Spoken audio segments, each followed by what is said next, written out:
Hey guys, tonight we explore the stories of kings that trusted too much and advisors that took advantage of their liege lords. It's a concept that has occurred throughout history, something we've been fascinated by, led to the fall of empires, the collapse of dynasties, the spectacular failure of absolute power. Most kings weren't destroyed by foreign armies or peasant revolts. They were destroyed by the single person they trusted most, the intimate voice whispering in their ear while the kingdom burned around them. Tonight, we're exploring 7 advisors who didn't just betray their kings, they systematically dismantled entire nations while the monarchs watched, paralyzed by love, lust, or loyalty. From a butcher's son who became the other king, to a beautiful Scottish nobody who sparked constitutional crisis, from a woman who helped bankrupt France to a man who was castrated and disemboweled before a cheering crowd. These stories reveal an uncomfortable truth about power, trust, and the human need for connection that transcends centuries. So before you get comfortable, take a moment to like the video and subscribe, but only if you genuinely enjoy what I do here. And let me know in the comments where you're tuning in from and what time it is for you. It's always fascinating to see who's joining us from around the world. Now dim the lights, maybe turn on a fan for that soft background hum, and let's ease into tonight's journey together. November 24th, 1326, Hereford. The fog settles over the town square like a burial shroud, and you can see your breath in the frigid air. The crowd has been gathering since before dawn, thousands of bodies pressed together, their collective heat creating steam that rises into the grey morning. They're not here for a market, they're here for blood. Hugh Despenser the Younger is dragged into the square, and the crowd erupts. He's naked, completely naked. They've stripped him of everything: titles, lands, dignity, clothing, leaving only the starved skeletal frame of a man who ruled England just weeks ago. He's tied to a crude wooden ladder, the kind used for common criminals, not the second most powerful man in the kingdom. His eyes are wide, darting, searching the crowd for mercy that doesn't exist. The smell of unwashed bodies, wood smoke, and something sharper, fear sweat, fills the air. The royal herald steps forward, unrolling a parchment that crackles in the cold. The charges echo across the square: treason, theft, sodomy, destruction of the realm. Every single person here knows he's guilty. They've known for years, but knowledge without power is just frustration. And now, finally, frustration has become justice. Or revenge. Sometimes there's no difference. You see Queen Isabella of France on a balcony overlooking the scene. She's wrapped in expensive furs, her face a perfect mask of cold satisfaction. This is the man her husband chose over her. The man who made her invisible in her own kingdom, who whispered poison into Edward II's ear until the king couldn't see his own wife standing in front of him. She's been waiting years for this moment, and she's not going to miss a second of it. The executioners begin their work with professional efficiency. Despenser is hanged first, but they cut him down before death claims him. He's gasping, choking, eyes bulging, still horrifyingly alive. The crowd roars its approval. This is going to take a while. Then comes the castration. A blade flashes in the grey morning light, and Despenser's genitals are severed with surgical precision. The executioner holds them up for the crowd to see. Trophy, evidence, humiliation, before throwing them into a brazier that's been burning since dawn. The smell of burning flesh mixes with wood smoke, and Despenser's screams cut through the morning fog like a blade. This is the punishment for sodomy with the king. Not just death, but the destruction of the body part that supposedly committed the sin. The disembowelment comes next. You watch, because everyone watches, because this is public theatre, because this is what happens to traitors, as the executioner opens Despenser's abdomen with practiced skill. The entrails are pulled out slowly, deliberately, while Despenser remains conscious. Medical precision meets medieval brutality. His screams have become something else now, animal sounds, wordless, the noise a human makes when pain transcends language. The executioner reaches into the open cavity and pulls out Despenser's heart. It's still beating, or twitching at least, as it's held up to the grey November sky. This is the traditional finale for traitors, the organ that supposedly loved the king too much, removed and displayed. The crowd is frenzied now, thousands of voices merged into one roar of approval, vindication, bloodlust. Finally, mercifully, the executioner severs Despenser's head. The body is quartered, the pieces loaded onto carts to be sent across England as warnings. His head will go to London Bridge, his limbs to York, Bristol, Dover, Newcastle. The message is clear. This is what happens when you destroy a kingdom through intimacy with the king. The blood pools on the cobblestones, mixing with mud and the crowd's spit. The smell is overwhelming. Copper, iron, shit, fear. And as the crowd begins to disperse, satisfied, the question settles over Hereford like the morning fog. How did one man's relationship with a king lead to this butchery? Pull back 20 years. Hugh Despenser the Younger was nobody. A minor nobleman, third son, no inheritance worth mentioning. Indistinguishable from 100 other ambitious young men cluttering Edward II's court. He had no particular skills, no military victories, no administrative genius. He was just there, occupying space, waiting for opportunity. Edward II's court in the 1310s was a place of desperate loneliness.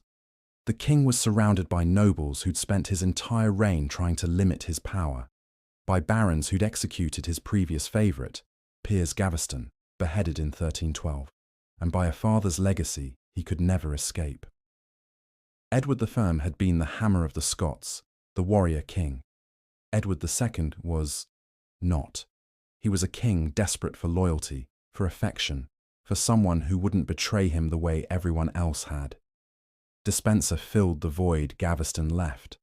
Another young man, another intimate relationship, another favourite who would end with a blade. The pattern was already visible, but Edward couldn't see it, or chose not to. Despenser wasn't just an advisor. He was emotional infrastructure, the scaffolding that kept the king upright. And slowly, imperceptibly, that dependency became absolute power. Despenser didn't need the crown. He had something better: the king's ear, the king's affection, the king's inability to function without him. And he used it to build a Welsh empire through theft, terror, and the systematic exploitation of Edward's love. The fatal pattern emerges with crystalline clarity. Across Europe, across centuries, this scene will repeat itself. Different costumes, different languages, different names on the execution warrants, but always the same structure.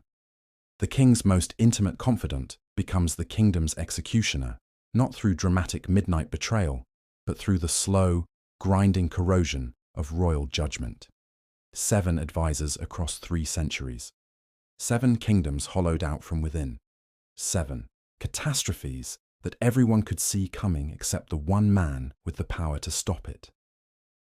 Despenser's head is mounted on London Bridge beside the rotting skull of Piers Gaveston, and the ravens are already circling. But the real question isn't how he died. That was inevitable once he lost Edward's protection. The real question is how he was allowed to rise, how Edward II watched him destroy everything and couldn't bring himself to let go, and why this will happen again and again and again, because kings are human and humans need love, and love with absolute power is the most dangerous force in history. The pattern begins the same way every single time. A nobody catches the king's eye. Not because they're the most qualified person in the kingdom, there are always more qualified people, but because they appear at exactly the right moment, when the king is desperately dangerously lonely, and they offer something no amount of competence can provide: the illusion of unconditional loyalty. 1509, England. Henry VIII is 17 years old, newly crowned, and absolutely terrified. His father spent 24 years building the Tudor dynasty from scratch, crushing rebellions, hoarding money, creating the administrative machinery that keeps England functioning. Now all of that, the treasury, the nobles, the international alliances, the endless paperwork, belongs to a teenage boy who'd rather joust than govern. Enter Thomas Wolsey, the butcher's son from Ipswich. Wolsey's gift isn't charm, he's not particularly likable. His gift is work, tireless, obsessive, detail-oriented administrative brilliance. He absorbs every tedious burden of kingship that bores young Henry.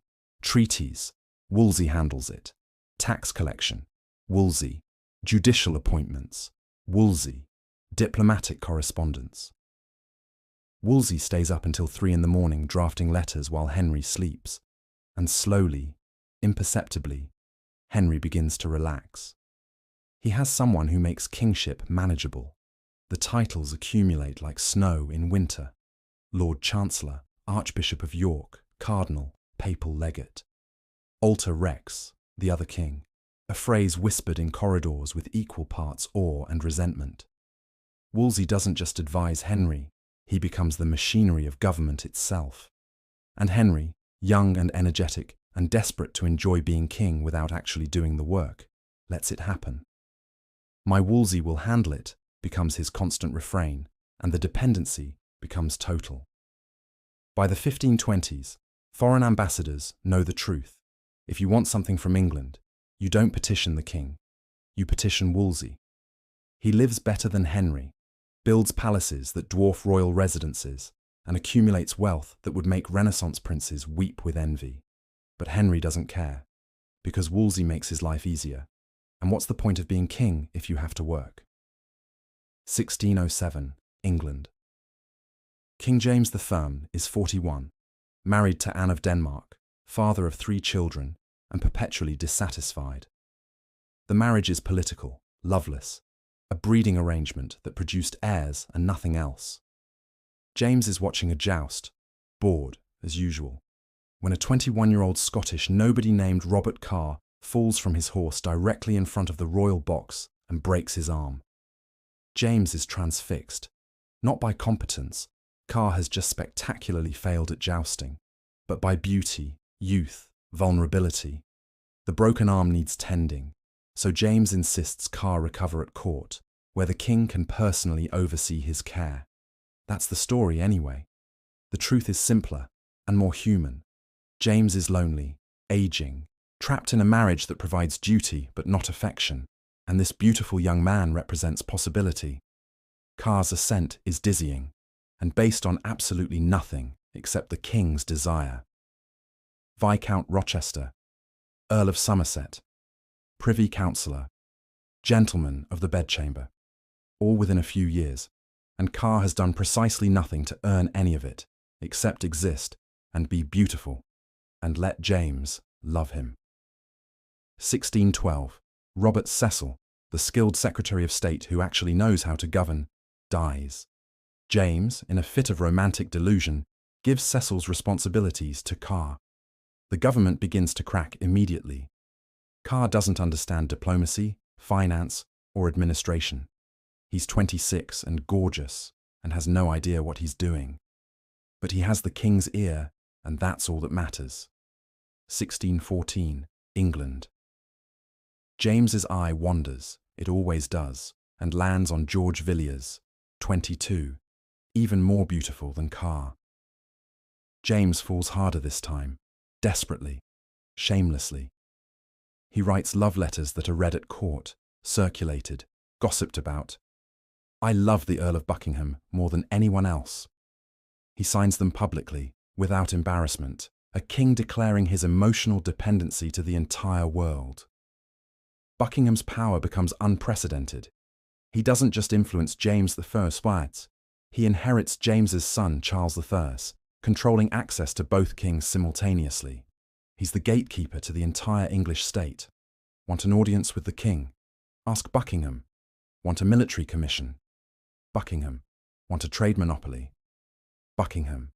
He doesn't just advise the crown, he is the crown's interface with reality. The pattern crystallizes. Physical beauty opens the door, but dependency keeps it open. These kings aren't choosing advisors based on qualifications. They're choosing emotional lifelines. People who make the unbearable burden of monarchy feel bearable. 1598, Spain.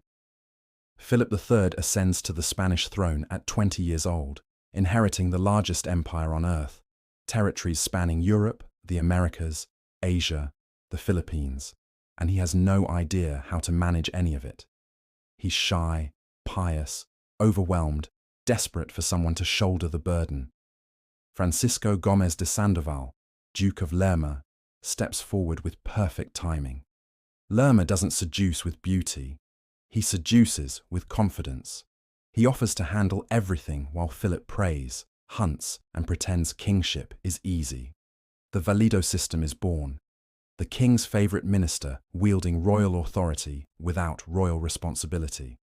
Philip signs documents Lerma puts in front of him, attends ceremonies Lerma organises, makes decisions Lerma has already made. And Lerma, understanding the opportunity, builds a corruption machine that will loot Spain for 2 decades. 1745, France. Jeanne-Antoinette Poisson, a bourgeois woman, married to a minor tax official, becomes Madame de Pompadour through sheer will and intelligence. Louis XV is bored, melancholic, exhausted by the endless performance of kingship. His marriage to Marie Leszczyńska is dutiful and joyless. He needs someone who understands that power is theatre, that kingship is performance, that he's desperately tired of performing alone. Pompadour doesn't just share his bed. She shapes his court, influences appointments, guides policy, becomes indispensable in ways that terrify the aristocracy. She's not born to this. She has no title, no bloodline, no inherited right to stand beside the King of France.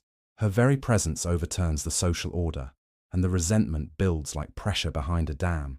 But Louis can't let her go. She makes him laugh. She understands him.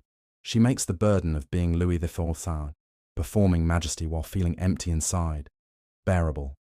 And so she stays, accumulating power, making enemies, helping push France toward the financial catastrophe that will ignite revolution decades later. 1312, England. After Piers Gaveston's execution, Edward II is shattered, grief-stricken, emotionally destroyed. Hugh Despenser the Younger steps into that void with perfect timing, offering exactly what Gaveston offered: loyalty, affection, the promise that Edward will never be alone again. And Edward, learning absolutely nothing from Gaveston's death, hands Despenser everything. The universal vulnerability all kings share becomes clear. The higher the throne, the fewer people can be trusted. Everyone wants something. Every smile might hide a knife. Every advisor might be maneuvering for succession. The desperate need for one person who loves you, not the crown, but you, the human underneath, becomes the crack through which everything falls. The favourite's structural advantage is elegant. They don't want the throne itself, so they seem safe. They only want the power behind it, which makes them catastrophically dangerous. A rival might challenge the king directly, which can be fought, but a favourite destroys from within, using the king's own authority as their weapon. The fatal substitution happens slowly, imperceptibly. Intimacy becomes confused with capability. Affection becomes wisdom. Dependency becomes indispensability. The king begins to say, "He would never betray me," which might even be true, and somehow that morphs into, "He is incapable of error," which is never true. Kings begin to defend their favourite's obvious failures with increasingly desperate logic. Wolsey can't deliver the annulment. The Pope is being unreasonable. Buckingham loses another battle. The weather was bad. Despenser steals another estate. The previous owner was probably disloyal anyway. The kingdom watches, helpless, as competence stops mattering and loyalty becomes the only currency that counts. By the time the king realizes he cannot function without them, cannot sleep, cannot decide, cannot rule without their whispered approval, the destruction has already begun. The favourite isn't just influential anymore. They're structural. Remove them and the whole edifice might collapse. So the king keeps them close, keeps signing their orders, keeps watching the kingdom hollow out while telling himself everything is fine. The seduction is complete. The nobody has become indispensable. And the kingdom begins its slow, grinding collapse toward the inevitable, catastrophic end. The moment of realization never comes as a thunderclap. It's a slow, creeping horror, like watching floodwaters rise and knowing the walls won't hold. There's always a specific instant when the king understands, really understands, that he's no longer in command. And the worst part, he still can't bring himself to act. 1527, Greenwich Palace. Henry VIII paces the length of his private chambers, agitated, desperate, demanding the one thing he cannot have. The great matter consumes him. He needs his marriage to Catherine of Aragon annulled. No male heir means no dynasty, and no dynasty means 24 years of Tudor consolidation dies with him. Wolsey promised, swore, he could deliver it. 6 years of negotiation, 6 years of letters to Rome, 6 years of Wolsey saying, soon, your majesty, very soon, and nothing happens. The Pope refuses because Catherine is the aunt of Emperor Charles V, the most powerful man in Europe, and politics trump theology every single time. Henry's realization comes in fragments. My cardinal has failed me, but he cannot dismiss Wolsey, cannot imagine governing without him. The paralysis sets in like frost, and years waste away while the succession crisis deepens. 1625, Cadiz. George Villiers, Duke of Buckingham, has no military experience but is made Lord Admiral anyway because Charles V loves him. Buckingham is given command of an expedition to attack Spanish holdings, and it's chaos from the beginning. Inadequate supplies, poor planning, soldiers drunk before they even land, officers who despise their commander. The assault is a humiliating failure. English forces wander aimlessly, achieve nothing, retreat in disgrace with hundreds dead from disease and incompetence. Charles V's response reveals everything. He defends Buckingham publicly, blames the officers, blames the weather, blames everyone except the man responsible. He is my friend becomes more important than he is destroying England. 1627, Ile de Ré. Buckingham's second disaster, worse than the first. An attempted relief of French Huguenots besieged at La Rochelle turns catastrophic. English forces trapped on an island, supplies cut off, Buckingham's strategic blunders compounding. The retreat is a bloodbath, 4,000 men lost. Parliament erupts. Remove the Duke, or we provide no more funds. The constitutional crisis begins not with abstract principle, but with Buckingham's incompetence. Charles V's refusal is absolute. He is my friend. In that moment, the king chooses intimacy over the kingdom's survival, and the English constitution begins to crack. 1320s, England. Hugh Despenser the Younger doesn't just accept favours, he weaponizes royal affection to build a Welsh empire through terror. The mechanism is elegant and brutal. Despenser whispers to Edward II that a particular noble is disloyal. Edward signs a writ. Despenser's men seize the estate. No trial, no evidence, no appeal, just gone. Nobody was safe. That's what contemporaries write. The visceral fear that wealth, title, even royal blood couldn't protect against Despenser's greed. Nobles begin to plead with Edward. Banish him, exile him, or we will have no choice but rebellion. They're begging the king to save himself. Edward's response, again and again, I will not. The king knows what Despenser is doing. He watches it happen, and he will not stop him. Armed rebellion camps outside London's walls. Edward remains inside the city with Despenser, choosing his favourite over his throne. 1756, France. Madame de Pompadour's influence extends to foreign policy, and she helps orchestrate the diplomatic revolution, France allying with Austria against Prussia, driven partly by her personal hatred of Frederick the Great. The 7 Years' War drains France catastrophically. Armies defeated, colonies lost in North America and India, treasury emptied. Louis XV cannot or will not remove her. She remains at court, still influential, while France bleeds and the resentment builds toward revolution. The king has chosen comfort over competence, and the price will be paid in blood decades later. The pattern across all 7 advisors becomes undeniable. The kingdom realizes the king will sacrifice everything, treasury, legitimacy, even the throne itself, rather than lose his favorite. Courtiers watch helplessly. To oppose the favorite is to oppose the king, and that's treason. The king's blindness becomes clinical. Is it love, dependency, addiction?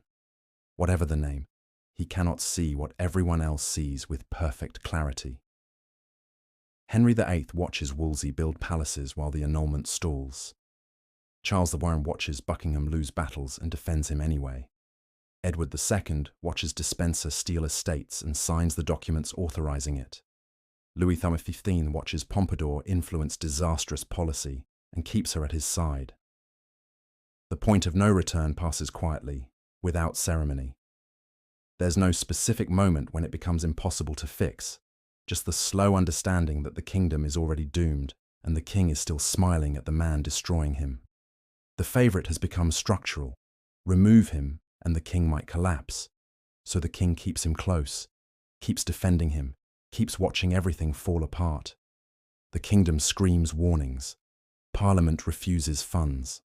Nobles threaten rebellion. The treasury empties. Military disasters pile up. And the king, paralyzed by dependency, does nothing. Because doing something would mean admitting he was wrong, admitting his judgment failed, admitting the person he trusted most betrayed that trust through incompetence or greed or both. So he does nothing, and the floodwaters keep rising. Destruction at this level isn't cinematic. It's bureaucratic, methodical, legal, signed in triplicate with the royal seal pressed into hot wax. This is what treason looks like when it's legal. Hugh Despenser's systematic land theft, 1320-1326. The mechanism is simple, elegant, unstoppable. Step 1. Despenser identifies an estate he wants, a manor in Wales, a castle in the Marches, property that would take generations to accumulate legally. Step 2. A quiet word with Edward II, late at night, in private. Lord so-and-so has been meeting with your enemies. Step 3. The king signs a writ of attainder, the parchment still warm from the candle, and the estate is Despenser's by royal decree. No trial, no evidence, no appeal. The victim wakes to royal soldiers at the gate, and a document that says everything they own now belongs to the king's favourite. The fear spreads like plague. Even powerful nobles realise they're vulnerable, that wealth and titles mean nothing against Despenser's whispered influence. Nobody was safe. The phrase appears in chronicle after chronicle, the visceral terror of arbitrary power wielded by a man who cannot be opposed. Thomas Wolsey's financial extravagance, 1515-1529. Hampton Court Palace rises on the Thames, 1,000 rooms, more opulent than any royal residence, built with funds that should have gone to the crown or the church. The money comes from everywhere, dissolved monasteries, accumulated benefices never visited, fees for every service of his office. The amicable grant of 1525. Wolsey attempts to tax England without parliamentary consent, sparking rebellions across the country. The resentment calcifies. The cardinal lives better than the king, people mutter. And they're right. Wolsey's wealth is visible, shameless, a constant humiliation to royal dignity.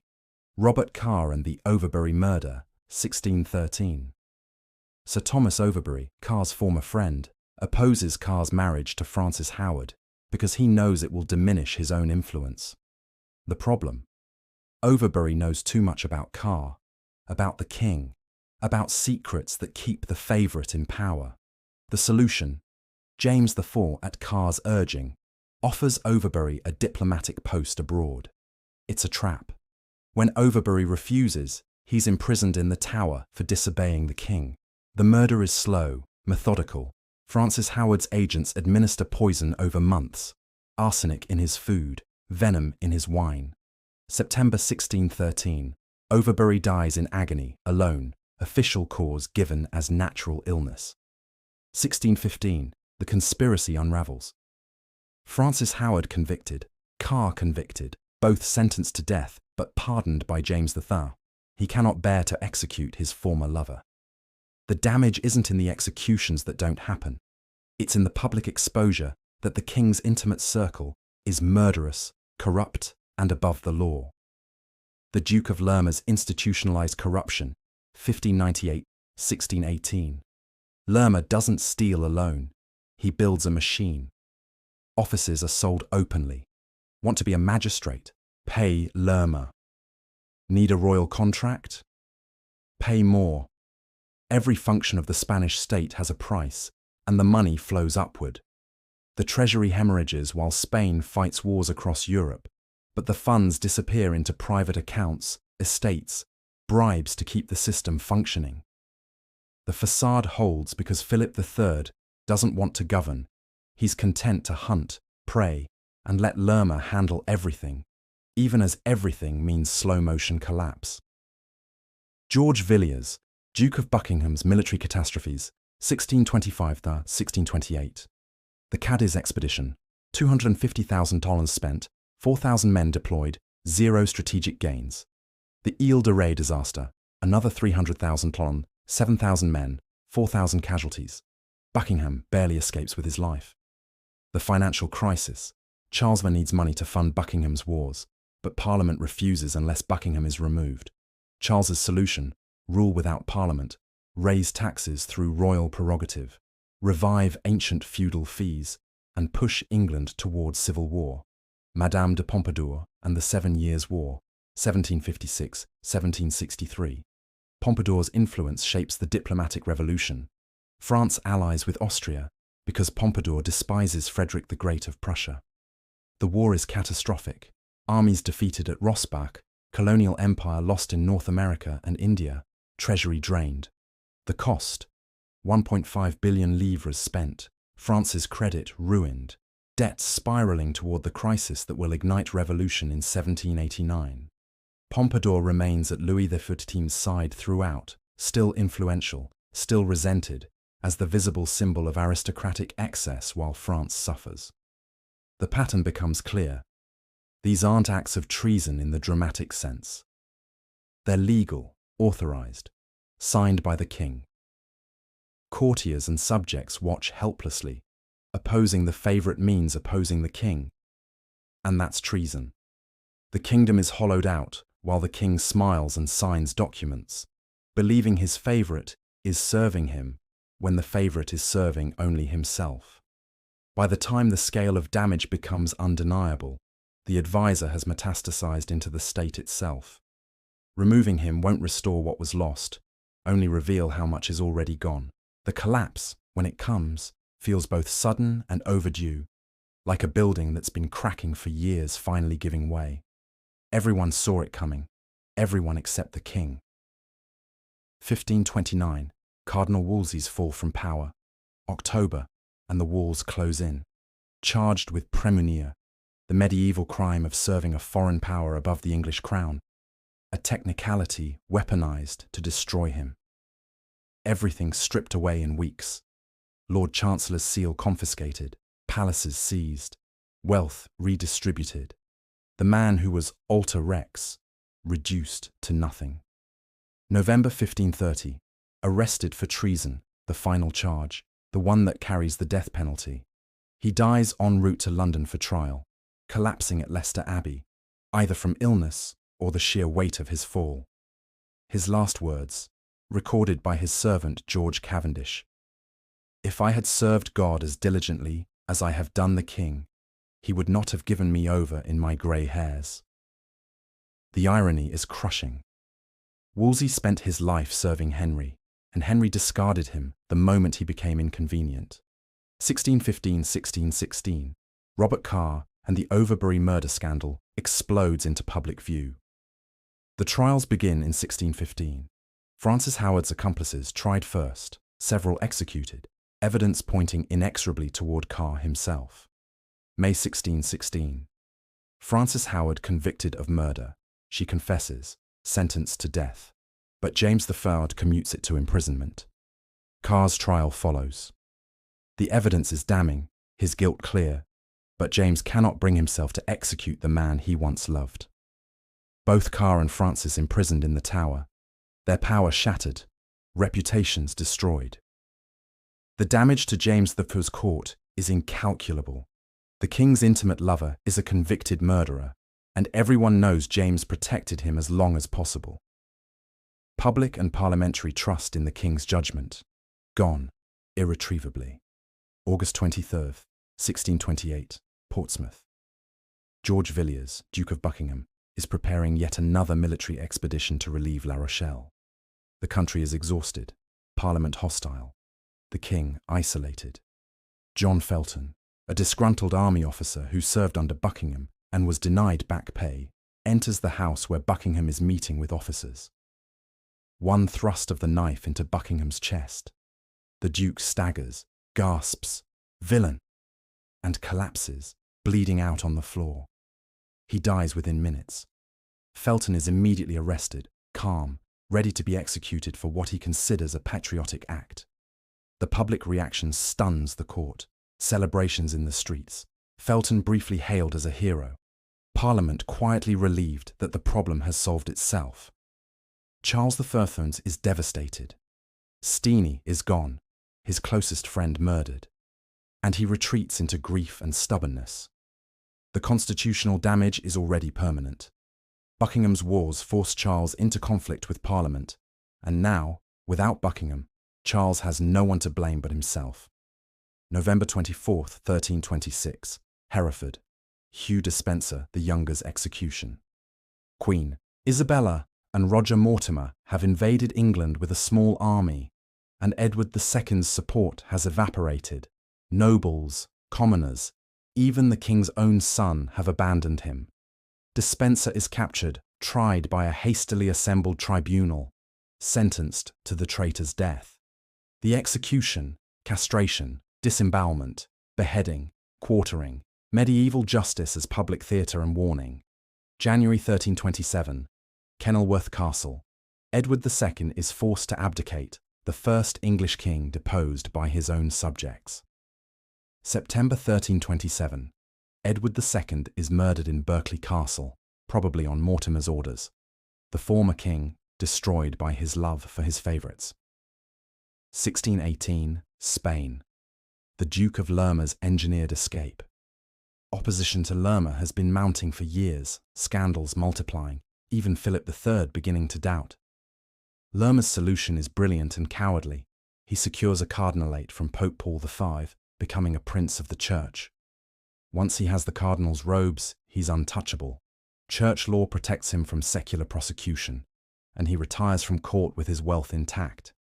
He dies in 1625, disgraced but unpunished, the embodiment of corruption that protected itself through institutional escape hatches. April 15, 1764, Versailles. Madame de Pompadour dies at age 42, exhausted, vilified, her health destroyed by years of stress, cosmetics, and the constant performance of court life. She dies knowing France is bankrupt, the 7 Years' War lost, her legacy as the symbol of royal excess and poor judgment. Louis XV mourns her genuinely, but the damage to the monarchy's reputation is permanent. 25 years later, the French Revolution. Pompadour's influence remembered as one more example of how the old regime sacrificed the kingdom for personal indulgence. December 25, 1683, Belgrade. Kara Mustafa Pasha's execution. After the catastrophic defeat at Vienna, Sultan Mehmed IV needs a scapegoat to absorb the political and military humiliation. Kara Mustafa is summoned, knows what's coming, accepts his fate with the resignation of someone who understands Ottoman court politics. The method, the silk bowstring, the traditional Ottoman execution for high officials, strangled, quick, no blood, preserving a measure of dignity. His head is sent to the Sultan as proof, and the narrative is set. The Grand Vizier's ambition caused the defeat, not the Sultan's strategy. The Great Turkish War begins, 1683–1699. The Ottomans steadily lose territory, and Vienna becomes the symbolic turning point of Ottoman decline. The pattern across all 7 falls. The favourite is removed, executed, exiled, imprisoned, discredited, but the damage is already permanent. The kingdom doesn't magically heal when the favourite falls. It's already wounded, structurally compromised. The favourite always falls, but the question that haunts every collapse is the same. Was the advisor the disease, or just the symptom of a king who never should have trusted him with power in the first place?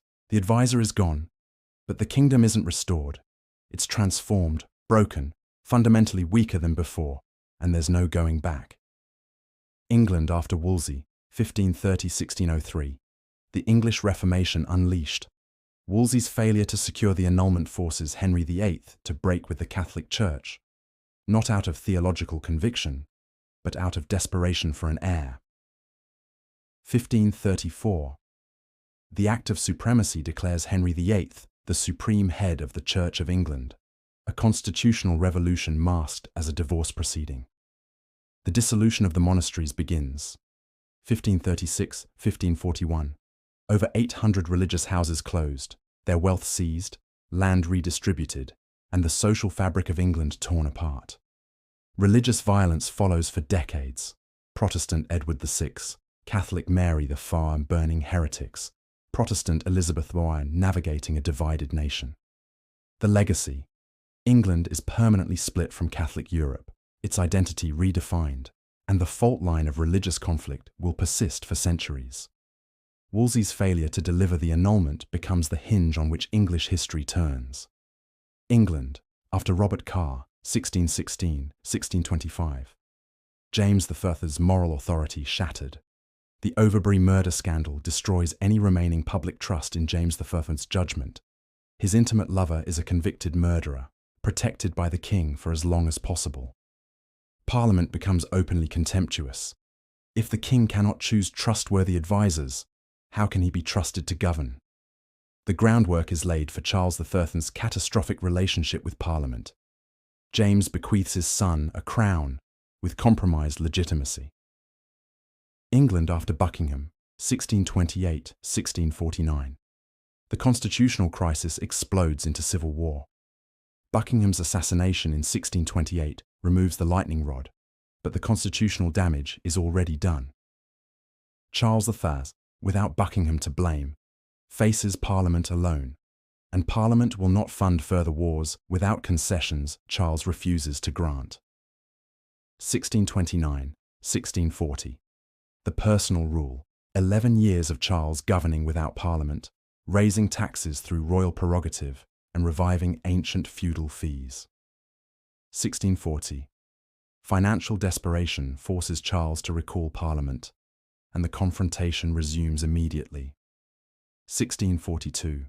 Civil war begins. Royalists versus parliamentarians, the conflict Buckingham's policies made inevitable.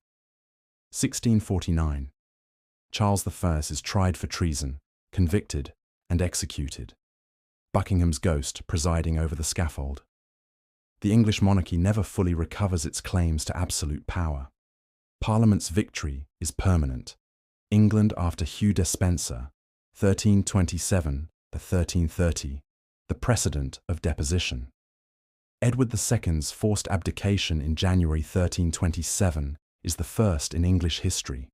Kings can be removed by their subjects if they fail badly enough. Edward III ascends at age 14, but real power is held by Queen Isabella and Roger Mortimer, ruling as regents. 1330. Edward III, now 18, has Mortimer arrested and executed for treason. Isabella is spared but exiled from court. The legacy of royal favourites becomes toxic for generations. English kings learn to be wary of visible dependency on any single advisor. The precedent, however, is set. The throne is not invulnerable, and intimacy with the king can be fatal to both parties. Spain after the Duke of Lerma, 1618–1700. The long decline accelerates. Philip III dies in 1621. His reign remembered for corruption and weakness. The Spanish Empire outwardly glorious but inwardly bankrupt.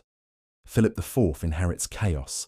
The treasury empty, the bureaucracy compromised, trust in government institutions eroded. The 30 Years' War drains Spain of resources and men, the empire overstretched and unable to sustain its commitments. 1640, Portugal, under Spanish rule since 1580, successfully rebels and regains independence. Spain is too weak to stop it. 1648, Peace of Westphalia ends the 30 Years' War, and Spain's status as Europe's dominant power is formally over.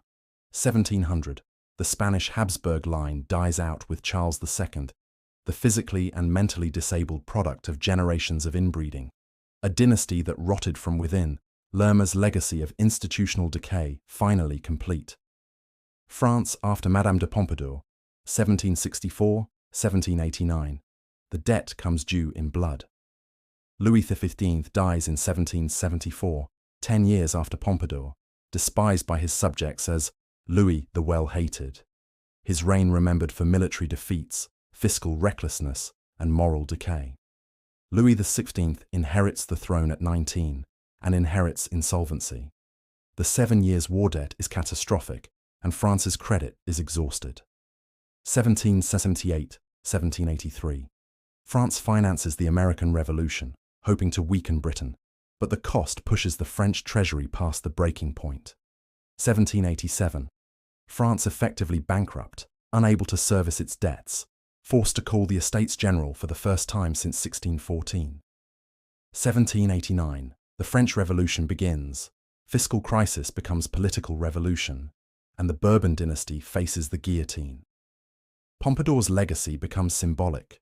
Revolutionaries cite her as the embodiment of aristocratic excess, the mistress who helped bankrupt France while living in luxury, the Ottoman Empire after Kara Mustafa Pasha, 1683–1923, the long, irreversible retreat.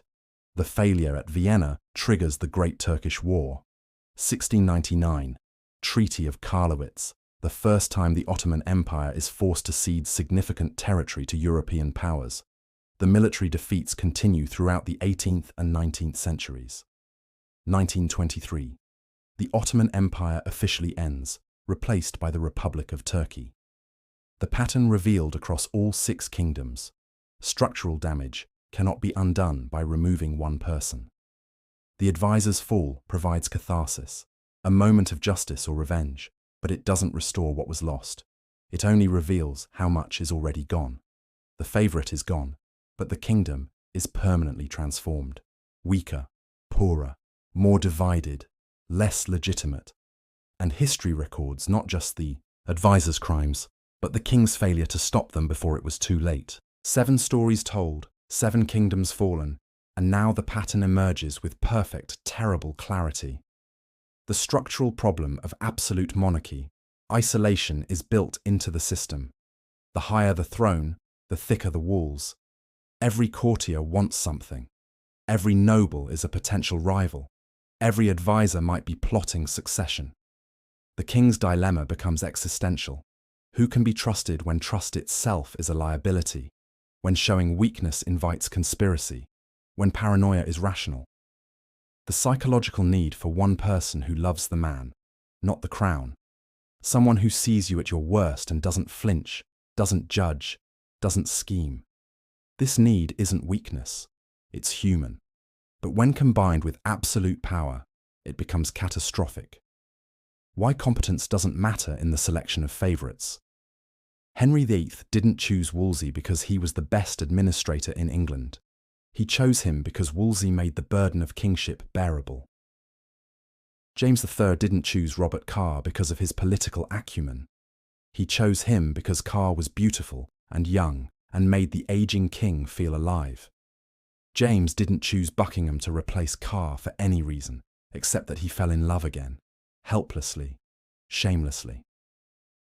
Edward II didn't choose Hugh Despenser for strategic reasons.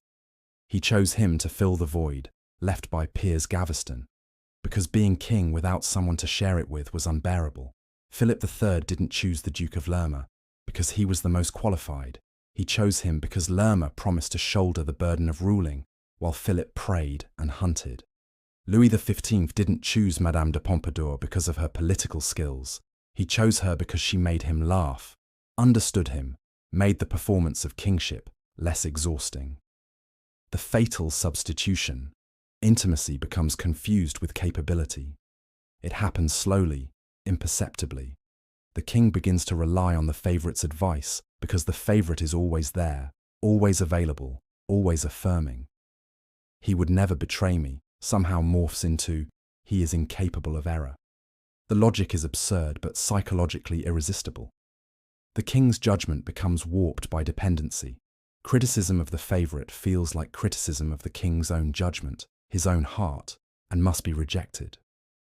By the time the kingdom realises the favourite is incompetent or corrupt, the king has already invested too much emotional capital to admit the mistake. The enabling structure, royal authority, makes every whim legal. This is the critical accelerant.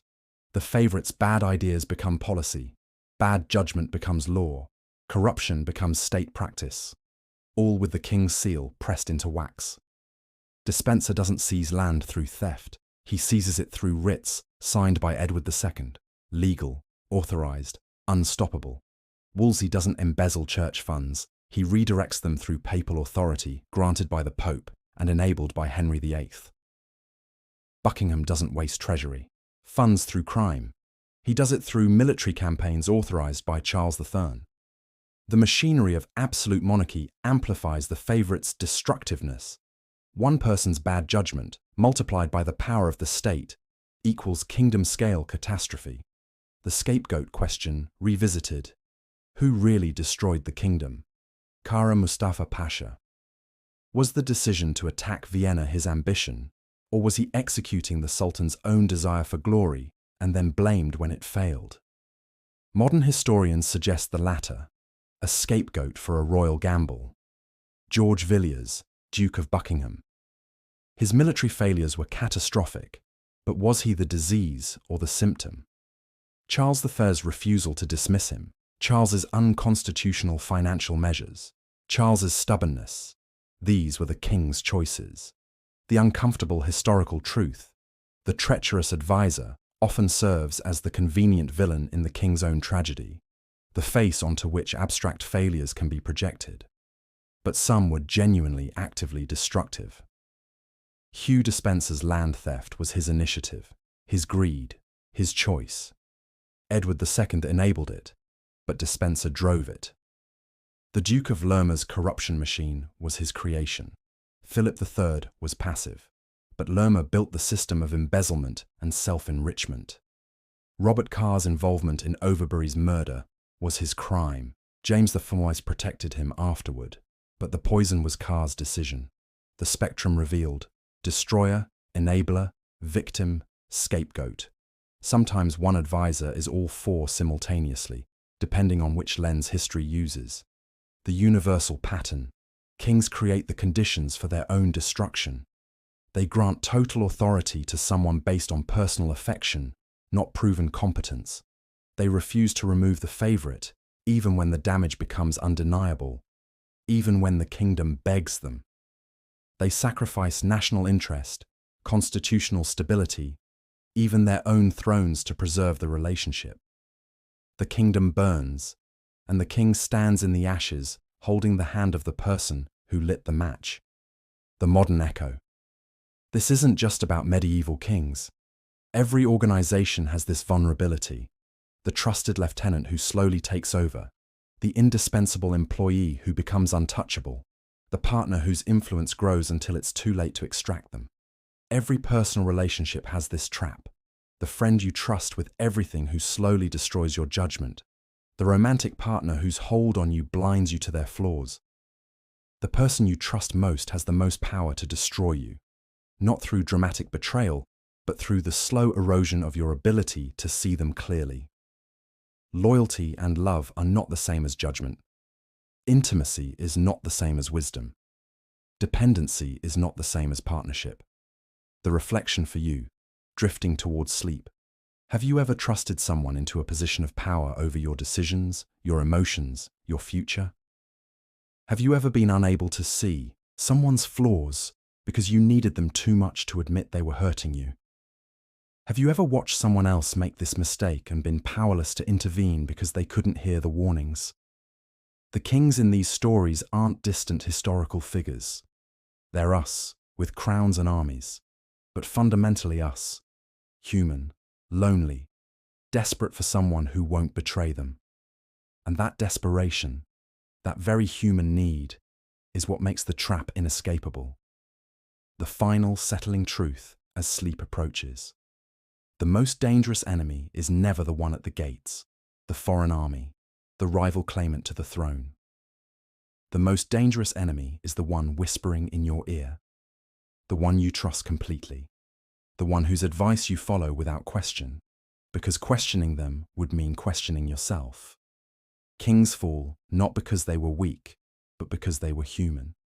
And being human with absolute power is the most dangerous combination in the world. Somewhere, right now, someone is making the same mistake, trusting the wrong person with everything, unable to see what everyone around them sees clearly. The walls are already cracking, the collapse is already inevitable, and they won't see it until it's far, far too late. 7 advisors, 7 kingdoms, 7 catastrophes. The names change, the centuries pass, the specifics shift, but the pattern remains, eternal and inescapable, because power and intimacy and trust and human need are constants, and when they collide in the architecture of monarchy, destruction is not the exception, it's the rule. Sleep now, with the knowledge that history repeats, not because we forget the lessons, but because the lessons require us to be something other than human, and that we cannot do.